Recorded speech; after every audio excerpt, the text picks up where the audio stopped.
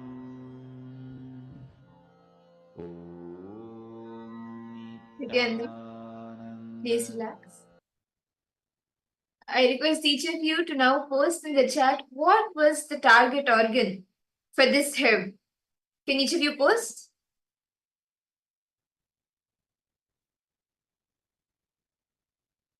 Can each of you post what is the target organ for this herb? What does this herb benefit?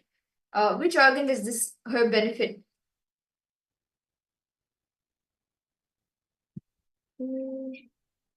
Throat, lungs. What's the name of the plant? Well, Mandeshri, you can scan that too. You need to scan and tell it, ma. And then we have throat, lungs, and spores. Okay, blood cells, stomach, nervous system, and lungs. Okay, heart. Anyone else? Mairi Namos, do you want to share, ma? Ma Forum, do you want to share which herb this works on? To purify blood, okay. Ma Basti, Ma Tanya Devane, each of you can also post. What were you able to see as which organ does this herb benefit?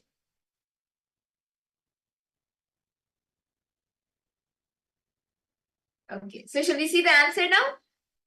To which organ this herb benefits?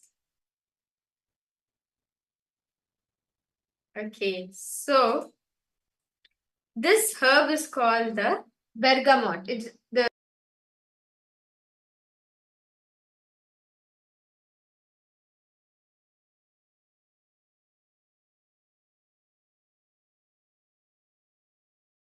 related to heart or blood flow and everything. If we just check the answers once again. Ma Claire Lang, you posted, then Ma Priyatma Swarupini. It's amazing, yes. Ma Parameshri Krishnan, yes, it's heart, it's wonderful. Ma listening one. You too, Ma posted, Ma. Wow. Yes. So let's celebrate this manifestation of Swamiji happening in us. Swamiji manifests through some other way, he decides to manifest in us, and he has manifested now through you. So let's celebrate that.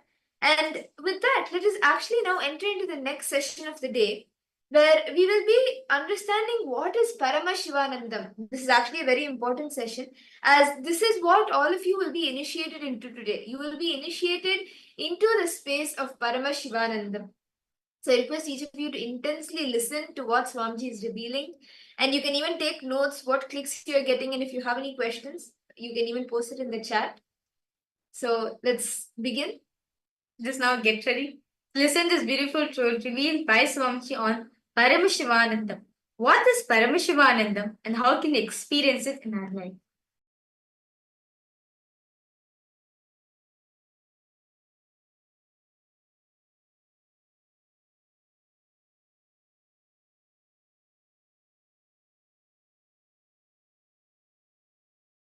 So sit with this truth. Paramashiva's consciousness is giving you the experience you exist. You are living inside the mind of Paramashiva. Your body is inside the body of Paramashiva. Your mind is inside the mind of Paramashiva. Your consciousness is inside the consciousness of Paramashiva. Sit with this truth now. Your breathing is inside the breathing of Paramashiva. I'll initiate all of you into Paramashivanandam. All pains, sufferings, delusions, everything has no existence. Because Paramashiva does not have pain. Understand? You can always sacrifice the achievements, pleasantness, bliss, joy related to your past. You can always forget that you completed PhD. But you can never forget you got delayed for one of your examination because you spent time with your girlfriend, or you slept and you did not appear for that examination. That pain you will be carrying even now. Sacrificing the past related pains, understanding even factually, many of your pains are unjustified and incorrect. Understanding even factually, your pains are not supported, justified by the reality, real happening is completion. I am repeating. Even factually, as per the real happening, what has happened, if you look what has happened from all dimensions, even your pains are not justified. Your pains are not really right. Even your pains do not have justification to exist in you. If you see the past happenings multidimensionally, is completion with the past. I tell you, how much ever you say, no, I know I have some pains which are absolutely justified. No. You may be Guni, you may be Kaikeyi, you may be Surpanaga, you may be Danganaka Duck, Danganaka Dick, I don't care. You are wrong.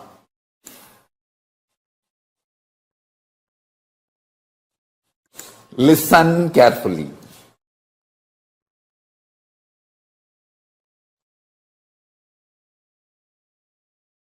Listen again. I am repeating.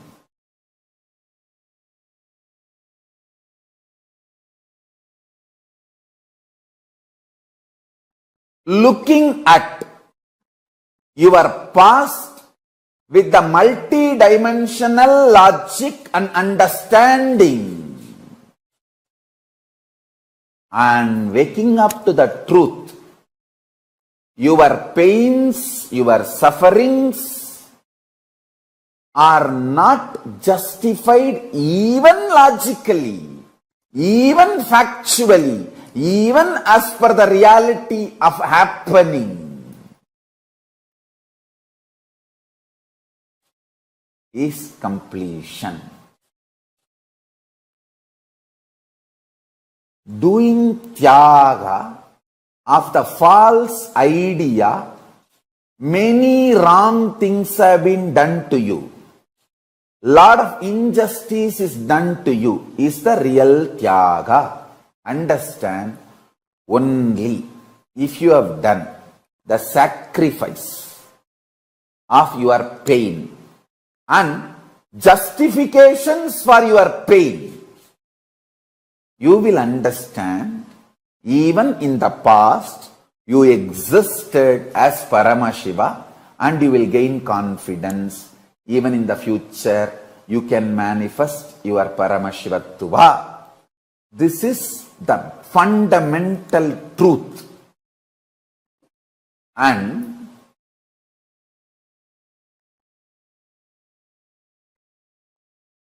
There will be gap between what I am saying, what you think as your reality. I know there will be few people saying, no, Swamiji, you don't know my life, Swamiji. You don't know my life. I have pain, I had pain, and it is justified. I can sit with each one of you individually and make you understand every incident, every time you felt you have been wronged, injustice is done to you, you have been given pain, you have been a victim. Every situation, I can take it out and show you multidimensionally and make you understand you have not been wronged. Even the facts, you got it wrong. That is why you feel you have been wronged. Understand?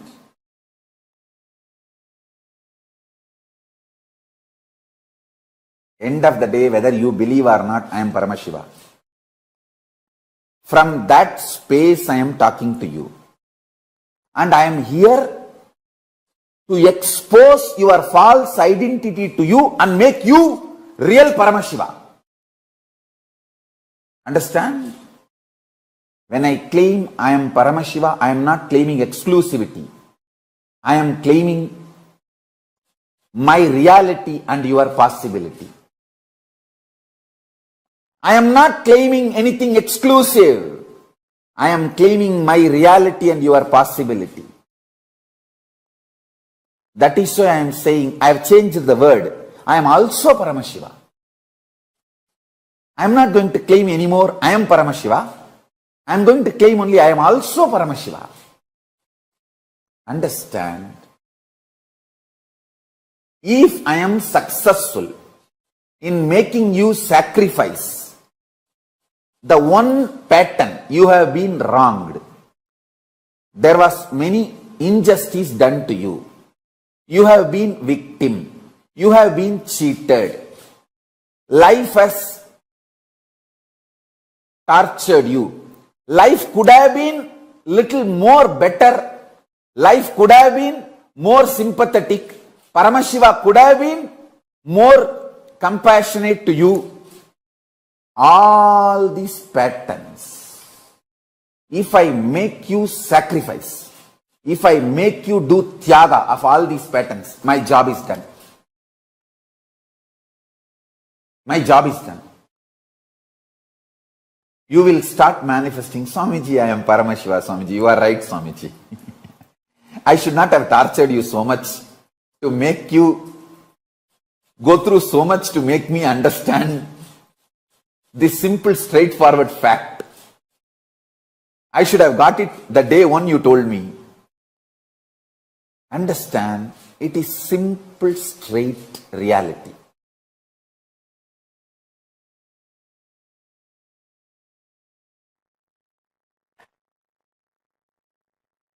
Paramashiva's message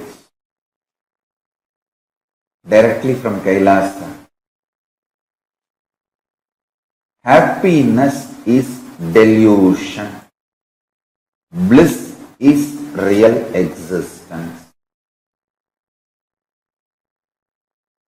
Whoever asks you to pursue happiness is deluding you. Happiness is binary logic based. Today happiness is getting a car.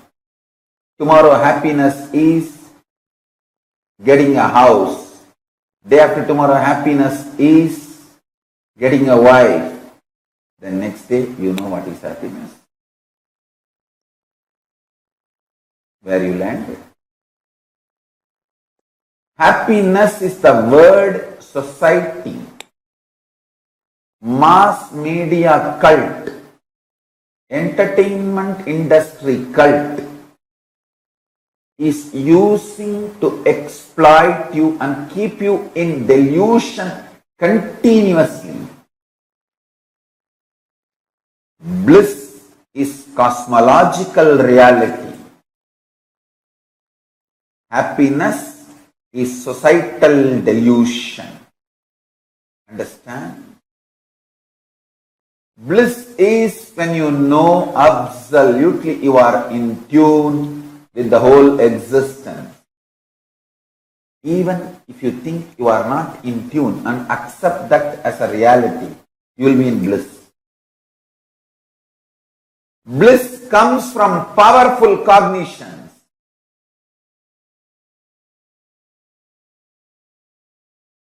Happiness comes from the opinions of the people who make you powerless and those powerless cognitions. I tell you.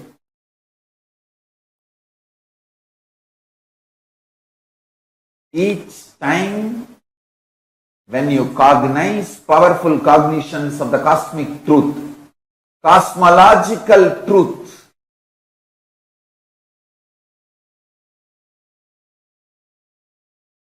truths as per cosmic logic,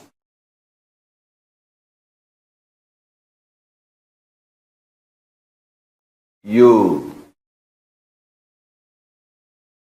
manifest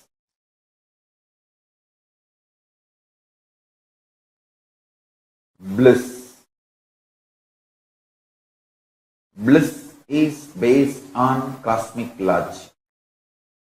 Happiness is based on binary logic.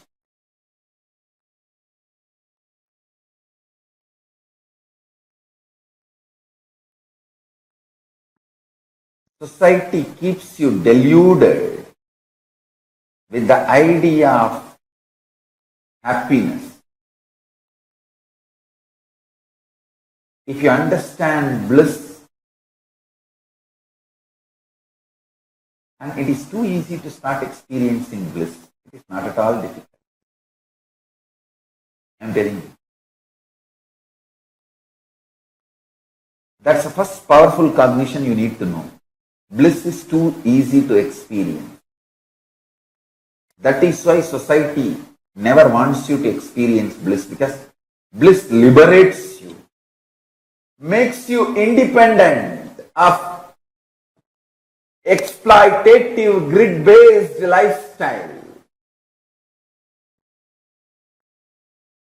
Bliss is the source material out of which Paramashiva is made. Actually, bliss is the source material out of which this whole universe is made. Anandam Brahmeti Navyajanat. Upanishad declares very clearly. Out of Ananda, the stuff called Ananda, this universe is made. Don't waste it without experiencing it. Annam Brahmeti Navyajanat. Annam na nindyat tat vratam. Pranam brahmeti. Mano brahmeti. Vijnanam brahmeti. Anandam brahmeti.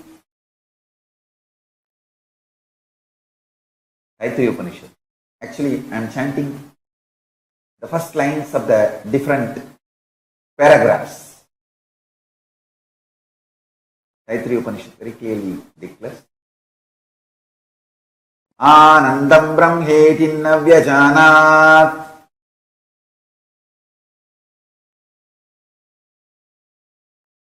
Understand? The whole universe is made of a stuff called Ananda. It's made out of stuff called Ananda.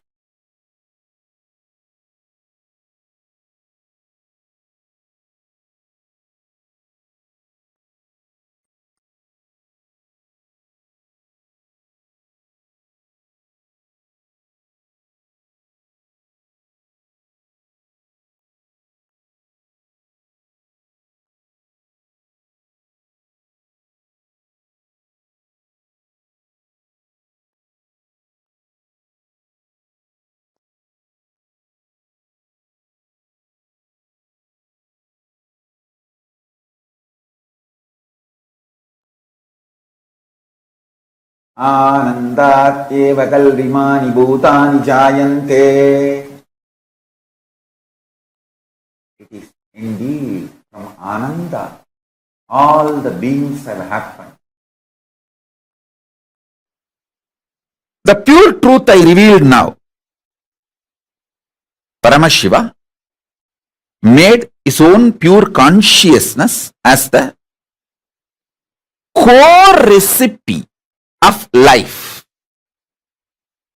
Then he added other many things. But the core recipe of life is his own consciousness. This is the pure truth. Now the applied truth, listen to this very carefully. Listen to this very carefully. First, this is the greatest news, best news. Second, listen. Eternal bliss, Nitya Ananda, is one of the core, inherent, innate quality of Paramashiva's consciousness. Understand one thing? My inexhaustible activism comes from absolute fulfillment and bliss, not from any discontentment. See, discontented fellow will be active but cannot have a large vision which can go on expanding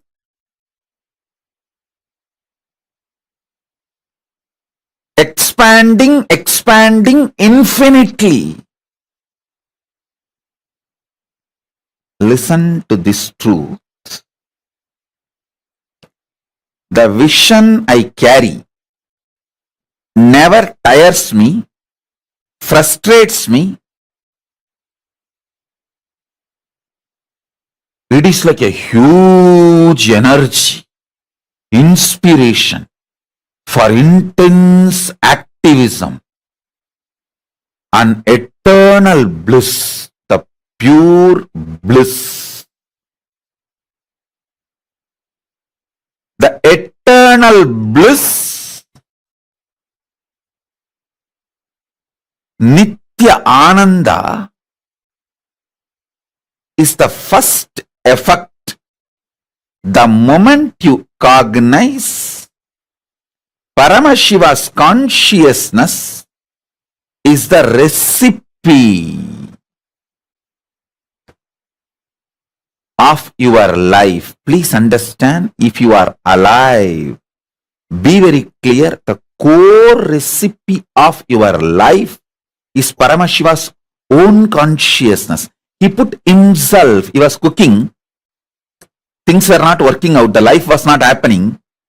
He just took himself and put it. Immediately life happened. That's all. Visualize. He was cooking, trying to cook life. So many components he added, but life was not happening. It was coming out like a sakra pongal, puliyodare, or so many other things came out, but life was not happening. He just smiled and put himself, his own consciousness. He just took his consciousness and put it. Immediately life happened. Listen.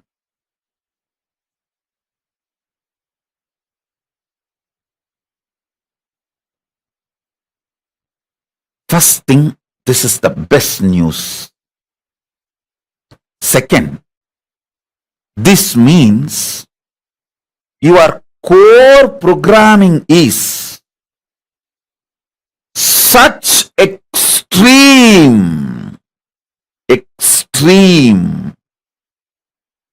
infinite, unending, Satchit Ananda Nithyanandam. Sat, you know, You are programmed for truth, Sat. That is your core. Till you manifest that, you won't rest. Because you are programmed for that.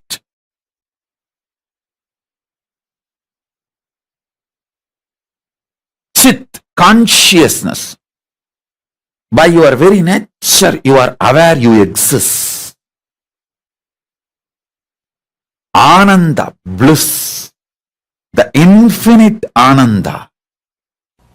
If you look at the life from the point of view of the masters, ancient masters, the rishis, they say it is just to be lived in a blissful way. They say Anandam Brahma Navyajanat. There is a quotation in Sanskrit. It means existence is bliss. Don't waste it by missing it. Existence is the very existence. Your very life, your very breathing, your very living in this body is bliss. They say the body is filled with nectar, with bliss. The very life is bliss. And then they advise, please don't waste it by not enjoying it, by not experiencing it. If you are experiencing life as a misery, life as a totality of clouds, you are missing life somewhere seriously. You are sick somewhere very seriously. If you are feeling life is a suffering, then be very clear, you are missing the life somewhere very seriously. Only when you feel life is a great blessing, only when you feel life is a great energy, life is an overflow of energy, you are living it. Existence is bliss. You cannot exist without bliss, because anything in the world can exist only when it has got the feeling that it is going to have some bliss or it is having some bliss. Even the early morning, when you get up, if you remember somebody who gives you inspiration, or if you remember some joy, some pleasure which gives you inspiration, only then you will even think of getting up from the bed. Otherwise, what will you think? Oh, let us lie down. Let us have a little more time. Only when you remember something which you are supposed to do, which is going to give you directly or indirectly the bliss, joy, immediately you jump out of your bed. Bliss is the one and only inspiration. Joy is the one and only hope with which human beings are still alive on the planet Earth. Life as such is bliss. Only when you understand life as such is bliss, we will be able to go forward, we will be able to move ahead in our journey of preventing the diseases. As long as you have a deep faith that life as such is a misery, whatever you do will be against the life. You will go against the current, because you will think life as such is misery. Let me try to escape from the misery.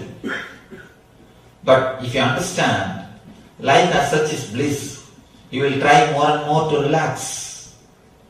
Only two options. If you think life as such is misery, you will try to escape from the earth. You will try to fly. You will try to escape somewhere.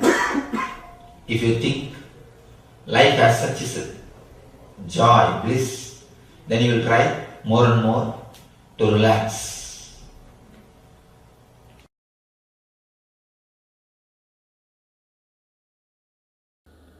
Now again I am going to give you some of the conclusions about you.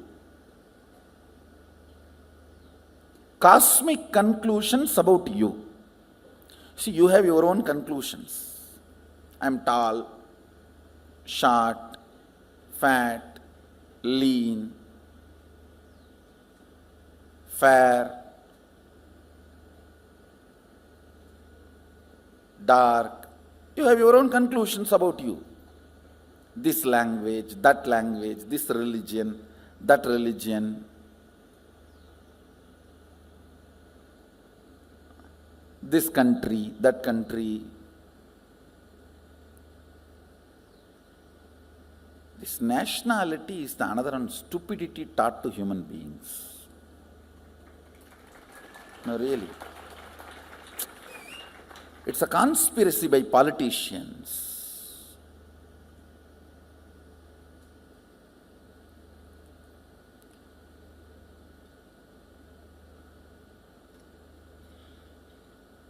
All these ideas, concepts, you have about you, but cosmos has some conclusions about you.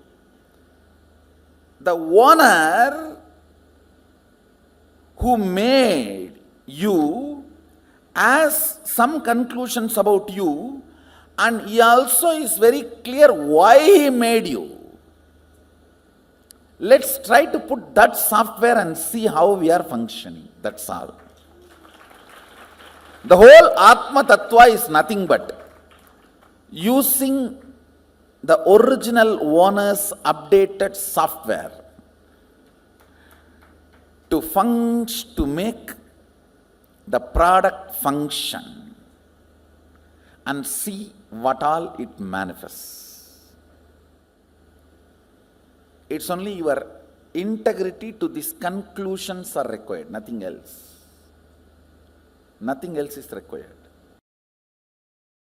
The conscious principle, consciousness, conscioushood, Atma Tattva, the conscious component, Atma Tattva in you, in all of us, is not only beyond these Panchatattva's of Prithvi Tattva, Appu Tattva, Teyu Tattva, Vayu Tattva, Akasha Tattva, means roughly in English, earth element, water element, fire element, air element, space element, the conscious element in you, consciousness in you, Atma Tattva in you, not only is beyond all these five, this empowers all these five. Listen.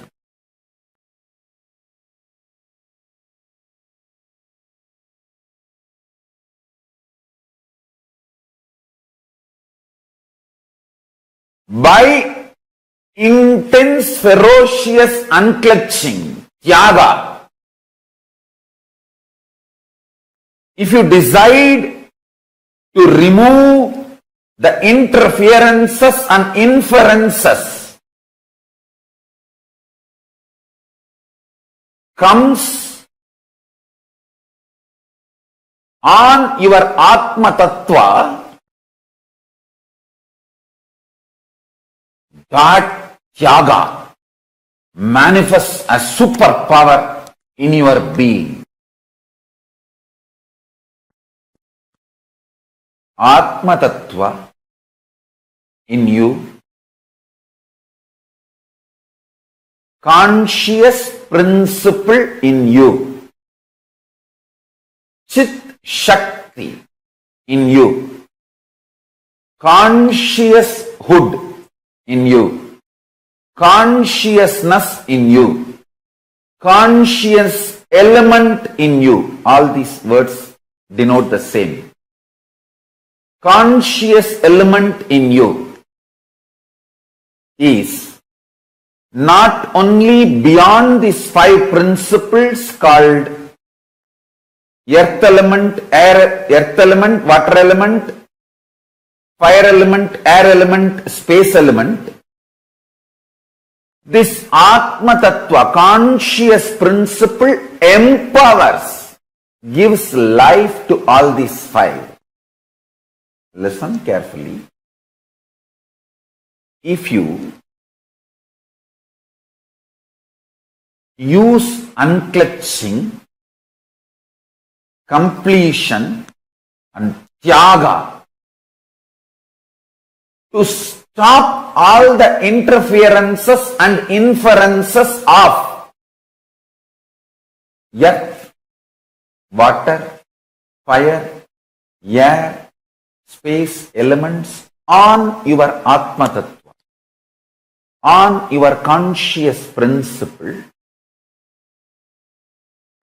you will manifest powers immediately. Listen. Pratyagatma Chaitanya Jakratam, individual conscious principle awakening, is not exclusive right for anyone. It is even for animals. It is granted. I tell you, the essence of what I am trying to convey.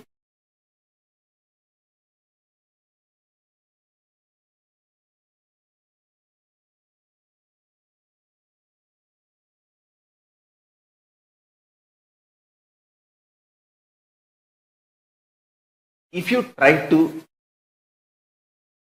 keep the powerful cognition, your Atma Tattva, while you are eating, while you are sleeping, your body will not react like a normal human body.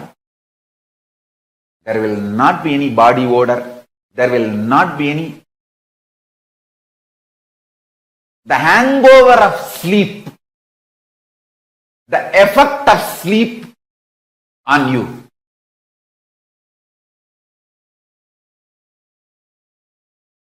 From today, all of you start manifesting this powerful cognition.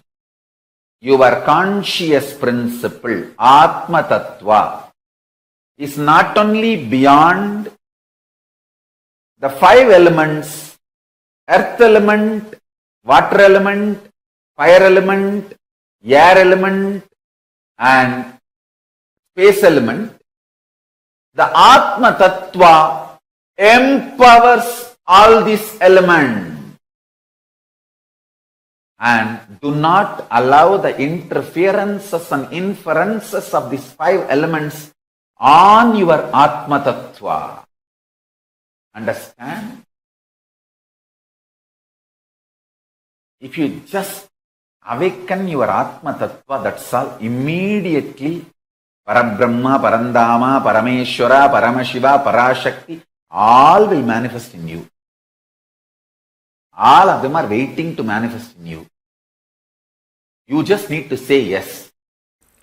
The most important, first priority, top mission of our Sangha is constantly helping people to complete with others.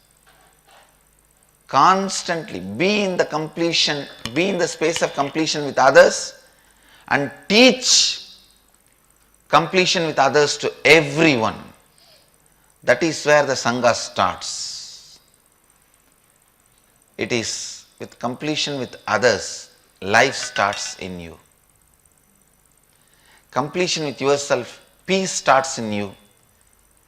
With completion with others, bliss starts in you. Just with peace, you can't live your life. When you are completing with yourself, peace starts in you. When you are completing with others, bliss starts in you. So, O humanity, be blissful, not just peaceful. You happened to be blissful, not to be just peaceful. That joy gives you wings and pain gives you roots. You don't need to invite pain, but don't hate pain, because pain gives you roots. Pain develops roots for you. I am not saying go and invite pain. No, don't invite, but don't hate. When they come, they have a purpose.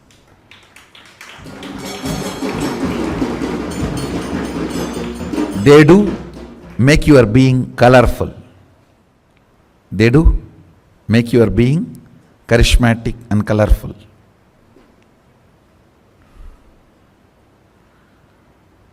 You don't need to invite, but don't hate, because many times pain makes you deep and develops the roots.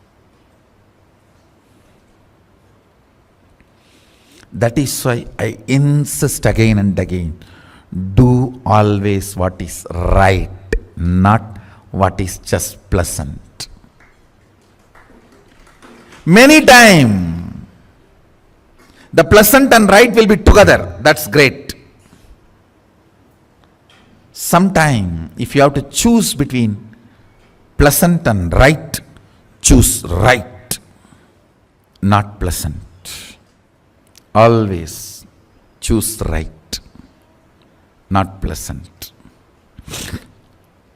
If there is a conflict, choose right, not pleasant. The Ananda Kala of Paramashiva. Meditate, cognize, focus on the source of your first person, Paramashiva, and his Paramashivanandam, the eternal bliss state.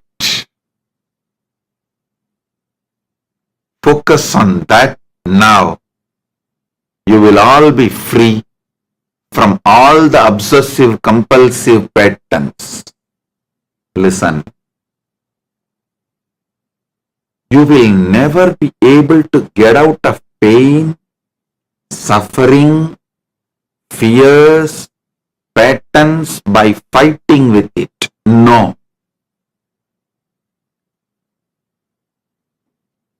Only when you start meditating, focusing on. Around 5,000 years ago, at the end of Mahabharata war, the ancient enlightened Hindu civilization consisted of 10,000 Hindu traditions, or sampradayas, that existed in 56 Hindu nations, 200 Hindu kingdoms, 1,700 Hindu provinces that covered more than 6 million kilometers square of Asia. The Supreme Pontiff of Hinduism, SPH, Bhagavan Sri Nithyananda Paramashivoham, is the reviver of KAILASA, this ancient enlightened Hindu civilizational nation. KAILASA is an unbroken cultural, religious, historical, civilizational, and sovereign continuation and revival of multiple of these historical Hindu sovereign states and Hindu ecclesiastical entities. The unbroken continuity of these ancient Hindu nations through KAILASA results in the legal recognition of KAILASA as per the international customary law, particularly the doctrine of continuity. The international law, the doctrine of continuity, implies that upheavals and revolutions within a country, changes in government, territorial adjustments, measures taken during military occupation, or other internal transformations do not negate the existence of the country, do not affect the legal personality and international obligations of the country or state. The Vienna Convention on Succession of States in respect of treaties, 1978, addresses these principles of the doctrine of continuity as it outlines international law during situation of state succession or continuation. International law recognizes a state's legal personality by recognizing its identity.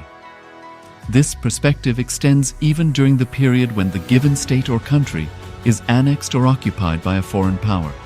Even in such cases, the legal personality of the state is considered to persist, enabling its subsequent re-establishment. Historical examples dating back to the 18th century include cases like Portugal and Genoa that were re-established after the Vienna Congress of 1815. More recent examples include countries such as Poland, Ethiopia, Czechoslovakia, Albania, and Austria that were re-established after World War II. Even when a nation is deprived of its territory, the nation continues to exist. Its sovereignty and international legal personality continues to persist. The Dalai Lama, as the spiritual and temporal leader of Tibet, exemplifies this principle. In 1959, the Dalai Lama was exiled and forced to flee. Despite the challenges faced, the Dalai Lama continues to advocate for the preservation of Tibetan culture and garners worldwide support for Tibetan autonomy on the global stage. Similarly, from 1309 to 1376, the Pope of Catholicism had been in exile in Avignon. Despite this, he was recognized as the head of state as well as head of the church and given full privileges of the position after their return to Rome. Even in 1861, much of the papal territories had been lost, leaving the Pope with no sovereign territory other than the papal residence and related buildings. Yet his temporal powers were still acknowledged. He was recognized as a head of state, and later, the Lateran Treaty of 1929 formally re-established papal sovereignty over the Vatican City.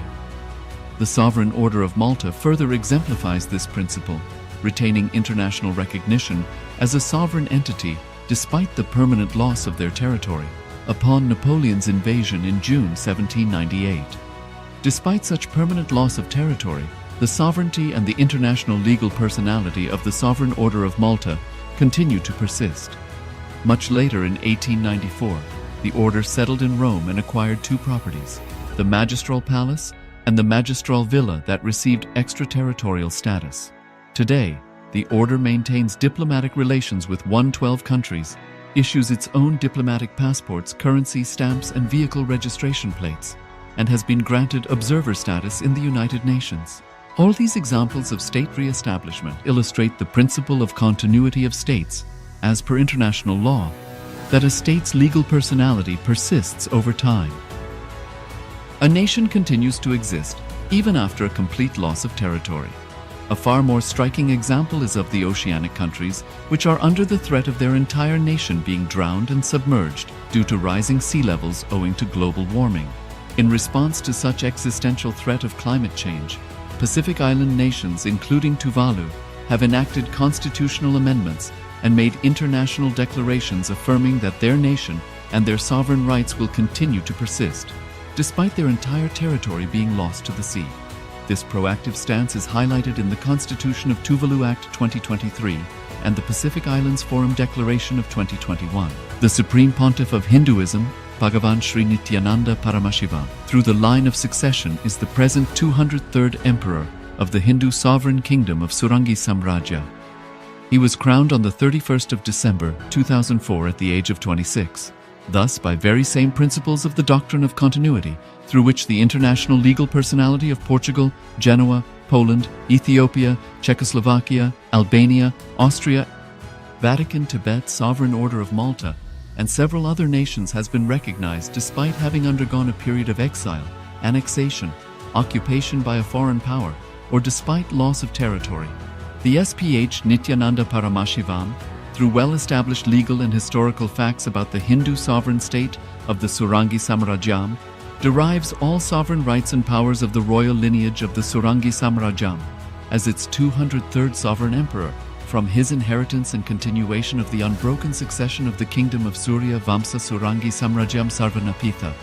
Surya Vamsa Surangi Samrajyam, through unification with 20 other sovereign Hindu states and sovereign ecclesiastical, historical entities, became part of the United States of KAILASA, which thus became a sovereign, independent juridical state, with the SPH Nithyananda Paramashivam as the sovereign. Just as how the oceanic nations like Tuvalu have safeguarded their sovereignty from the existential threat of total submersion by amending their constitution and asserting that their sovereignty will persist regardless of the loss of their territory, KAILASA, which is a sovereign continuation of 21 sovereign Hindu states, and sovereign ecclesiastical historical entities, is also reviving and continuing the Kumari Kandam Hindu nations that got submerged. As per the doctrine of continuity, these facts imply that the KAILASA's statehood is recognized by international law and manifests as a natural outcome of well-established historical legal facts. Share your time, talent, and treasure. Become part of KAILASA. Sign up as an eCitizen https://kailasa.ecitizen.info.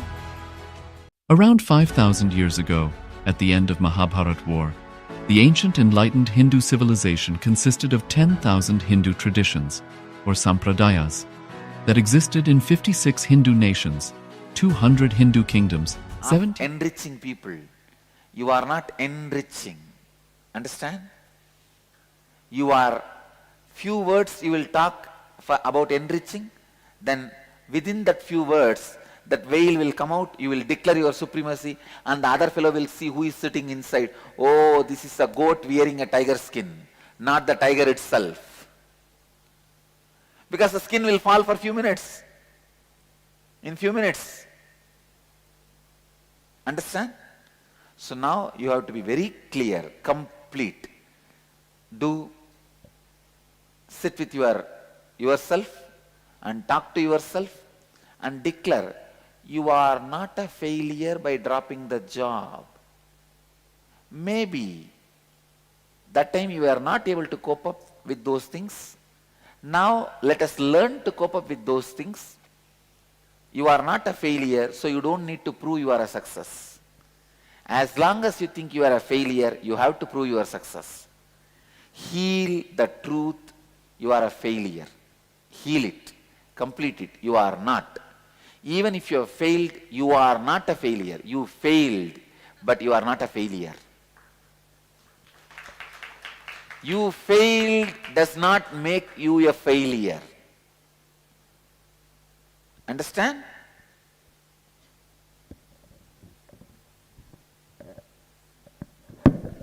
Anybody else? Real life situation.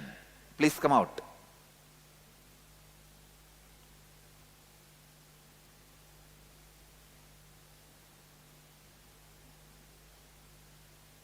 Yes. Mic. Please switch on the mic. The one that I'm trying to explain here is something what happened between me, my sister and my family. I was always under the impression that they are giving more lenience to my sister. And No. Please loud. That they are giving more lenience or love to my sister. And that my mother is expressing herself more with, she being a female kid. And that she was not, that emotional to me. But usually mothers are always attached to the sons. Fathers are only to daughters. In my case, I was always, trying to find out or justify myself that, they are doing this, so they are doing more towards them. But only all my brahmacharis have that problem. He attends only to his daughters. So, today morning, yesterday night when we did that exercise, I quickly realized it, and after a few discussions with my fellow, participants, I quickly called both my parents and apologized to them for what I did. Okay. Thanks for this. So, no, can you give a situation or a understanding about these three? How you justify and how you defend your inauthenticity and how you declare the supremacy of your inauthenticity. I think one of the foolish things what I did was I tried to measure their love. That's purely foolishness. That's nothing but foolishness. And after that I started measuring, they acted this way, but I am actually more, the right thing is that we take the shelter of the responsibility of the word responsible. No, I am more responsible. I am man, so I have to take care of them. That's all, I started calculating and I was continuously on the wrong path and great. Thanks. Come on, anybody else? Atma, you must be having for all these three situations. Come on, tell the story.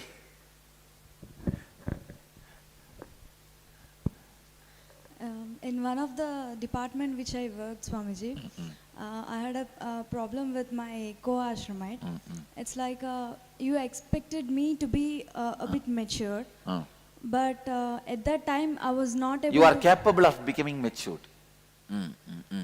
At that time, I was like, I was not able to stretch myself, stretch up to your Anyakara. Because of that, I came out from the department. By that, I was like, I supported myself that I did my best, but I didn't realize that I can do even more. Understand? Fulfilling my Anyakara about you is surrender to me. People go on claiming, I surrender me to you. I surrender to you. Oh Guru, I surrender to you. Sharanagati Prabhu, Sharanagati. I am defining Sharanagati, understand? Anybody who thinks you have surrendered to me, fulfilling my Anyakara is surrendering to me. If not, you are asking me to surrender to you.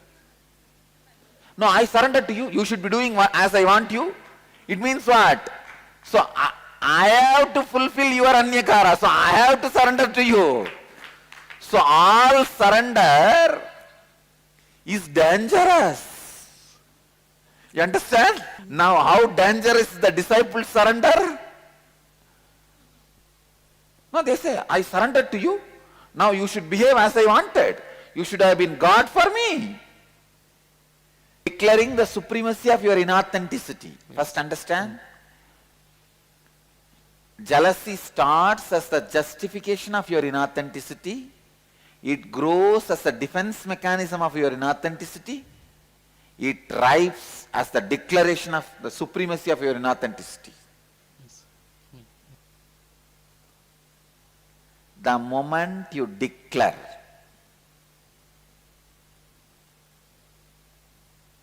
the supremacy, jealousy has already become cancerous.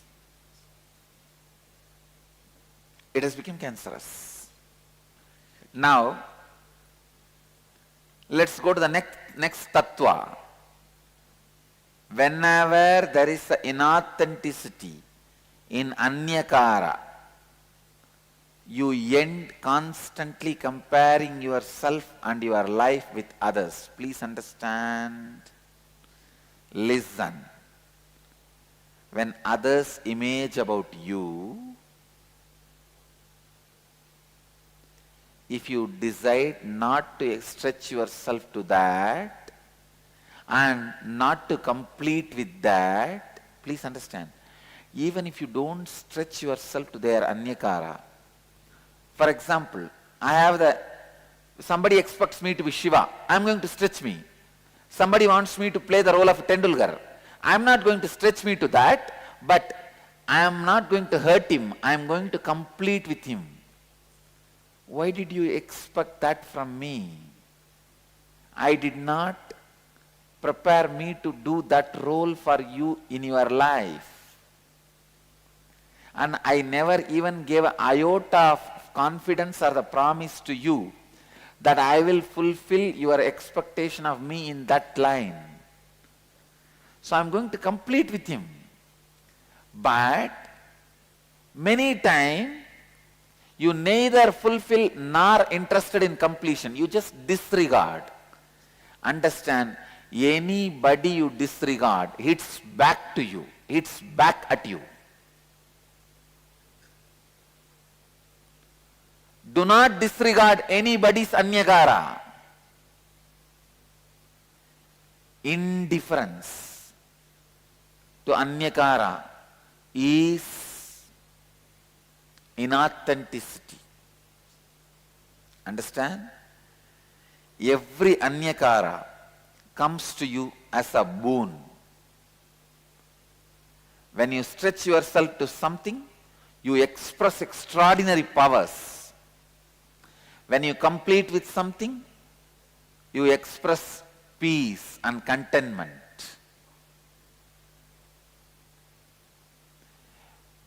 The person who expects me to play the Tendulkar role, when I complete with him, no, I will not be able to fulfill because I do not commit in that line, and I am going to stretch myself in a different line. When you complete, you are peaceful with yourself and others. If you are indifferent, what do you mean telling me to play a centuries?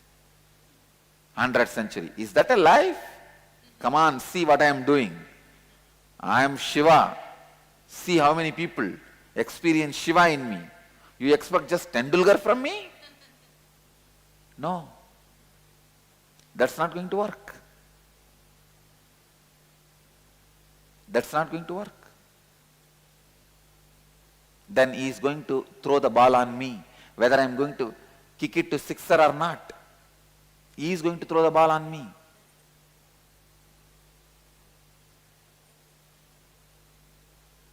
Whether I am going to kick the ball or not, ball is going to kick me. It is coming towards me. Either complete it by kicking it, or that is going to kick you.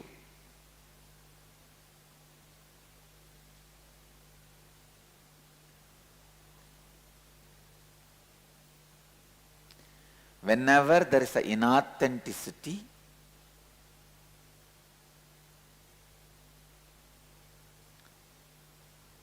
in you about others' expectation. See, when I say inauthenticity, you neither want to fulfill nor want to complete. Indifference, disrespect, abusal. That is what I call inauthenticity in dealing with others' image about you. You end up in jealousy, hurting others and you, anger towards others and you, and suffering to others and you. I tell you, just with these basic few truths and basic kriyas to make your brain awakened to these truths, I can remove all psychological sufferings, mental disorders from the world. Please understand, I am not talking out of ego. Authentically, with integrity, I am declaring. We can remove all the psychological sufferings and mental disorders from the world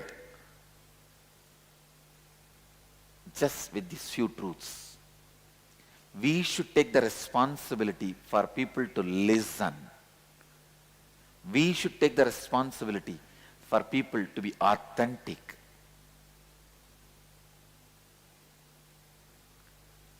Whenever your throat center collapses due to jealousy, you operate in life from a very narrow and limited perspective. Will have an experience of continuous desperation, frustration, dissipation of energy, tiredness, constantly shrinking.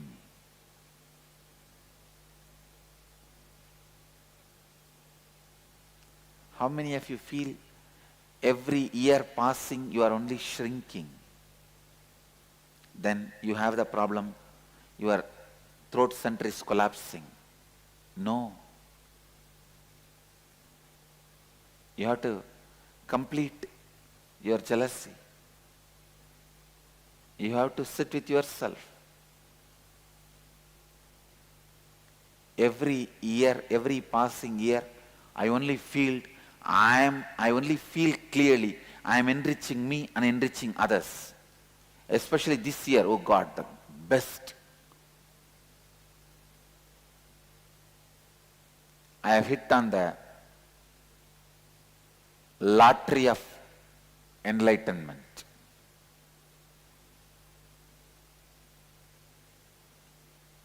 I should actually declare my Sangha starts as a Sangha only this year.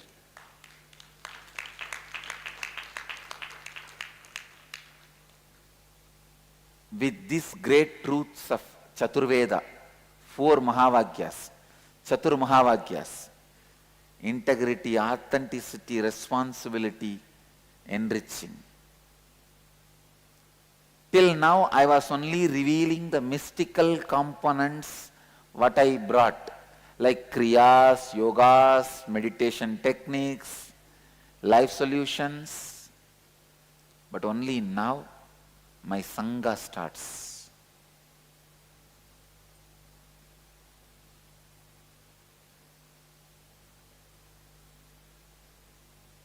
Where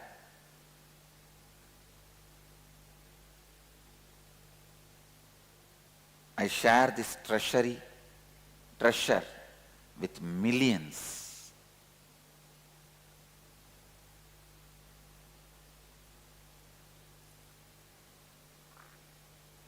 It is literally lottery for me. Every year I feel like this lottery happening in my life. Only if you feel every year lottery is happening in your life is worth living. Or immediately you need completion. Shut yourself and get admitted in Dhyanapidam.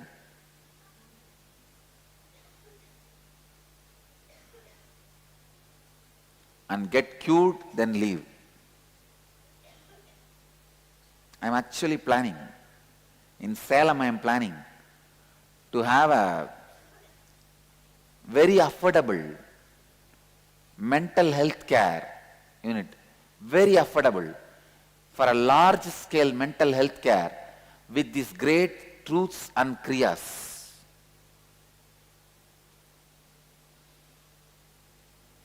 With the mental health care professionals.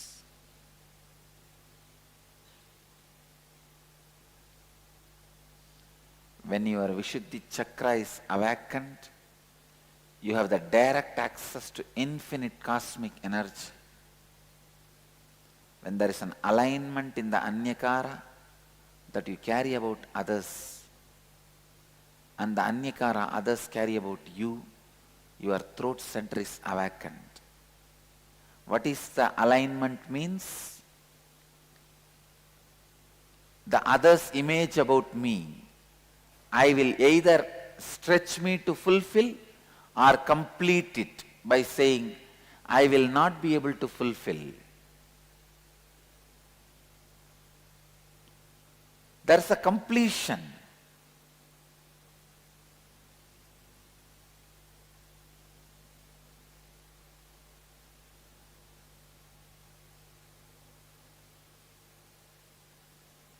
When there is a completion in others' image about you, your image about others also will come, evolve from that completion. It will not be taking revenge. It will be inspiring, supporting. That is why I tell you, my image about you is only supporting your expansion, not taking revenge on you. Because it comes out of my completion.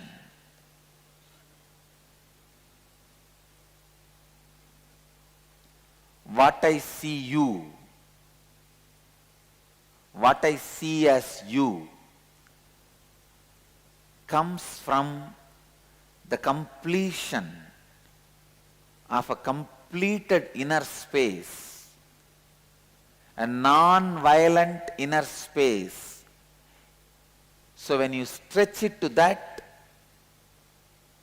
you are fulfilled. I'll answer. Whenever you are complete with all the others' image about you, your image about others will not carry violence, it will be complete.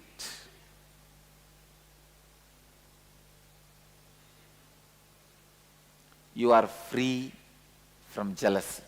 Whether you are completing out of your laziness or your authenticity. That is, say, for example, if somebody expects you to complete a building, you have to fulfill it because that is the mamakara and ahankara. Yes. But if somebody expects you, like suddenly if somebody comes on same thing, like cricket, they want you to give 100th century. Even the iota of the 100th century exists in your mamakara or ahankara. Understand? See, your mamakara and ahankara, the leakage of your mamakara and ahankara can be anyakara, but not something completely different. See, the other sanyakara can be the export of your ahankara, mamakara. It cannot be import to your ahankara and mamakara. Listen. Others' image about you can be the export of your mamakara and ahankara, can't be the import to your ahankara and mamakara.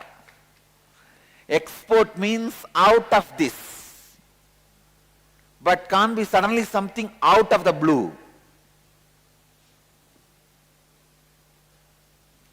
When it is out of this, you know you have to fulfill it. When it is out of the blue, you know you have to complete it. So clear? Shall I go to the next Satya? Here is a question from Michael. What about comparison and jealousy that results in feelings of inferiority rather than superiority? Whether declaring supremacy or inferiority, there is no inferimacy word, na? Let's create it. Whether you declare supremacy or inferimacy, it is one and the same. Understand? You declaring supremacy or inferimacy. When you declare inferimacy, you get into the mental setup of victimhood. Being a victim is nothing but declaring inferimacy. You can infringe on me. That is what you declare. When you declare inferimacy, don't blame the people who are infringing on your rights.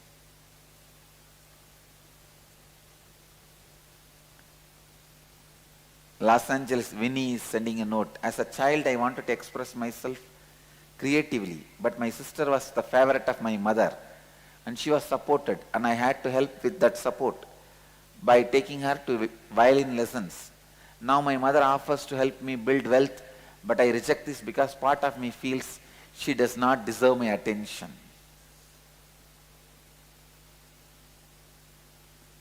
Winnie, many times when you have anger towards others, you punish you. You drink poison to kill your boss. Understand? You drink poison to kill your boss. Kill your boss. Now Winnie, understand? If you are not taking our help to create wealth, then who is going to suffer? You. You may take revenge on her. But with what cost? You are also suffering. It is like even if I lose one eye, it's okay, let her lose two eyes.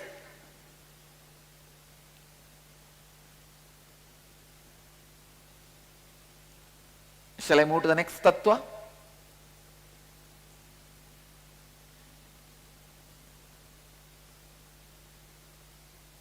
Next tattva. When there is an alignment in the anyakara that you carry about others and others carry about you, your Vishuddhi is awakened and you start living the third basic satya of responsibility. Listen. When others image about you, your image about others, both are in alignment, suddenly you are inspired to take the responsibility. Responsibility comes and stays with you only if you are inspired. If the responsibility is put on you, you take it for a few days, then dump it in the garage.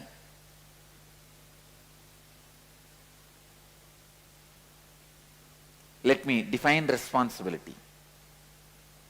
Responsibility is living and operating from the understanding that you are the source of, and therefore you are responsible for all happenings in and around you in your life.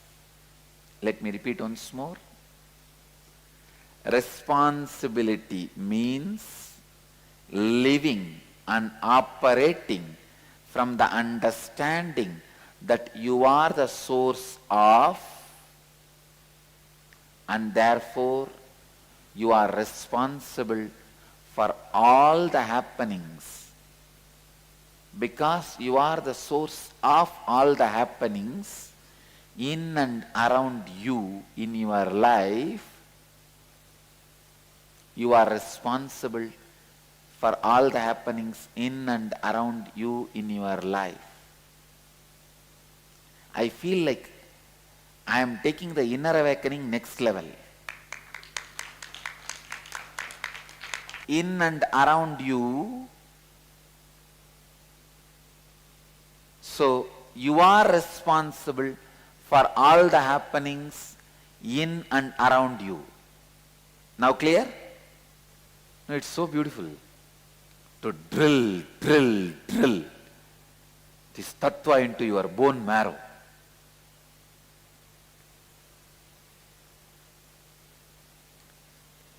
When you take the responsibility not just for your image about others, but also others' image about you, you expand. I tell you, you express miracle powers in you. This is the science of siddhis.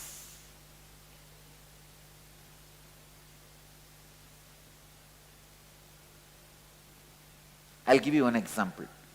If you want the miracle power of floating on the water, first do one thing. Collect few people with whom your anyakara, your image about them is complete and their image about you is complete. Means either you fulfill what they expect from you or you complete what they expect from you. The complete alignment is there. So sit as a group and declare to them authentically with integrity, I am going to float on the water. Please understand. Keeping Kala Bhairava as witness, I am teaching you the science of miracles. Have few people with whom you are complete and they are complete with you, and declare, I am going to float on the water. Authentically decide you are going to do it. I promise that power will start expressing from you. Because all miracle powers start expressing when your image about others and others' image about you is complete in your life.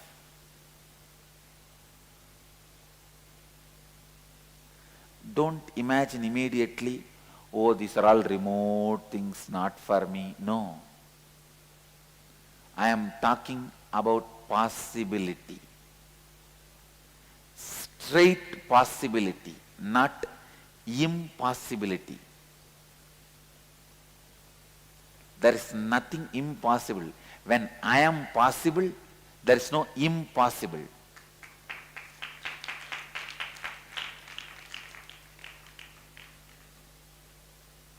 No, I am not giving this as a quotation for clapping and just dumping it in the Facebook. No. It's for you. When I am possible, how can be impossible? Anything be impossible. I, the greatest miracle of life. That is why I love me so much. I don't want to lose me. That's the biggest thing I have in my life. This is the biggest thing. All of you know, you are the biggest thing for you. You don't want to lose that. When that biggest thing has happened, when I am possible, how can anything be impossible? For example, if I say I'll give you the power of floating in the water, will you give up on you? Will you give your life? Will you die? You will say naturally no. It means what? Then you are the bigger possibility than floating on the water. Am I right? When you have that itself, how can the floating on the water be impossible? Tell me. See, I tell you, all right, I'll give you the power to float on the water. Please die, commit suicide. Will you do? You won't. Because you know that me, I am the biggest possibility. I am the biggest happening. How can I give up that just for floating on the water? Then, when that big possibility itself has happened, why can't the floating on the water can happen?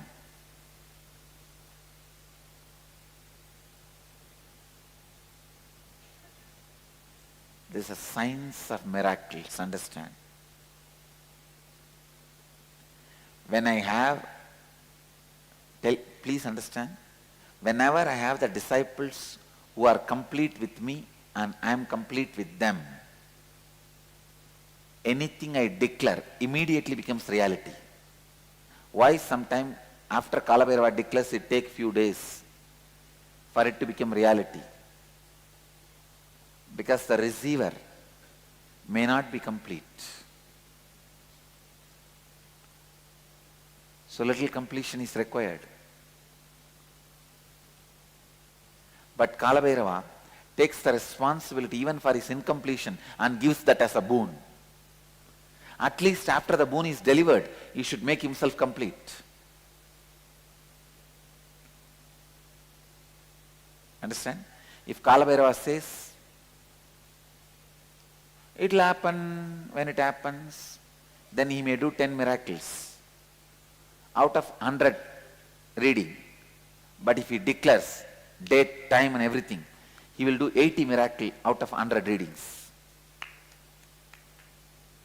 But the 20 failure is the biggest, the largest way he can stretch his hand is stretched. And they missed. Clear? He can be integrated, but he will not be authentic.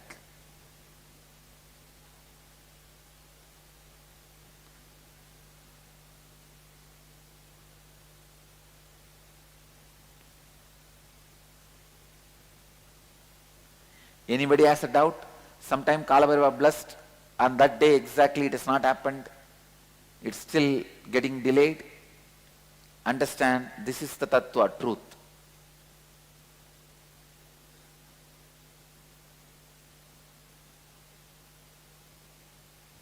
Understand? I am not justifying, I am just telling you the truth.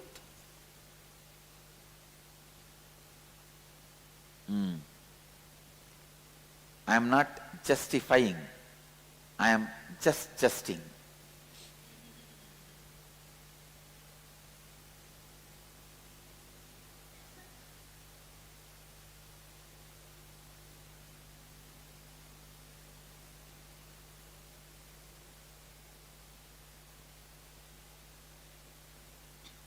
Justifying happens after failure, adjusting happens before entering, justing happens to be the truth. Adjusting, justifying, justing.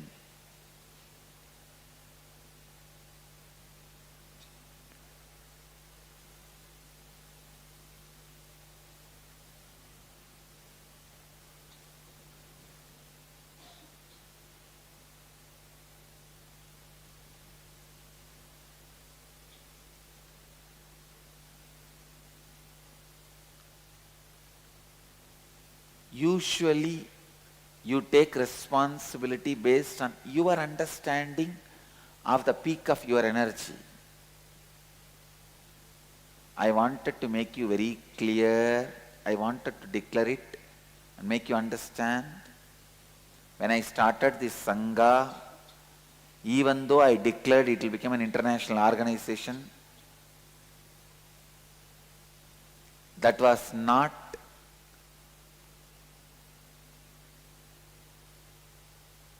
the peak of my energy at that time. But I declared authentically and decided to stretch me to that.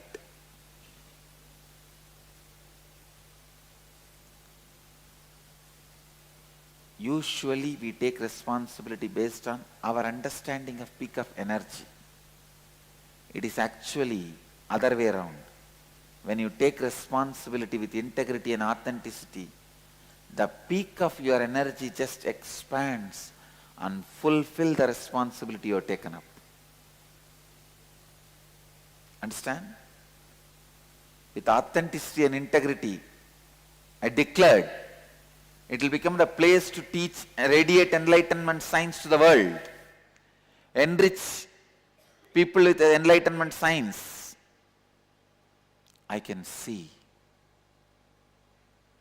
the responsibility comes up and fills that, makes it happen. Taking responsibility for everything happening in your life.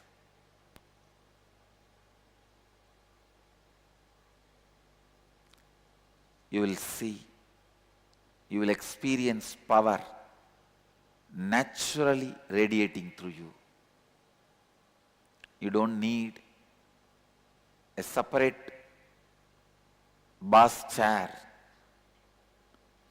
to experience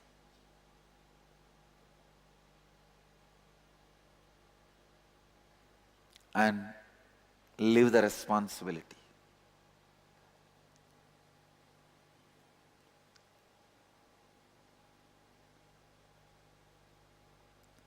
Please listen.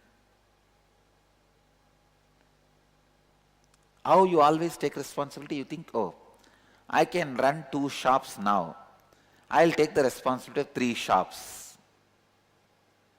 But if you work with authenticity and integrity, you think, hey, I can run 200 shops.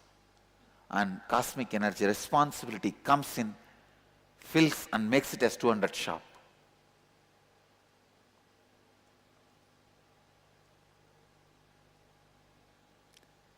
To express power, you don't need throne. You only need to know how to unleash the responsibility energy in you. Once you know how to unleash the responsibility energy in you, your inhaling and exhaling itself will be powerful. We'll do one more exercise that will make you internalize this truth. Please distribute the worksheet. All of you got the worksheet? Scan your whole life and identify the anyakara which others in your life carry about you that leaves you with an experience of conflict with them. That is, identify areas of your life where you feel powerless or experience conflict with others because of the perception or the image they carry about you. For example, your spouse always wants you to be with a loving, caring and forgiving attitude, and it seems impossible for you to be that way all the time. And understand, whenever you feel powerless or experience a conflict in your life related to others, perception of the image they carry about you, you are surely not taking responsibility for the perception or image they carry about you. I think better you read the question. All the 5.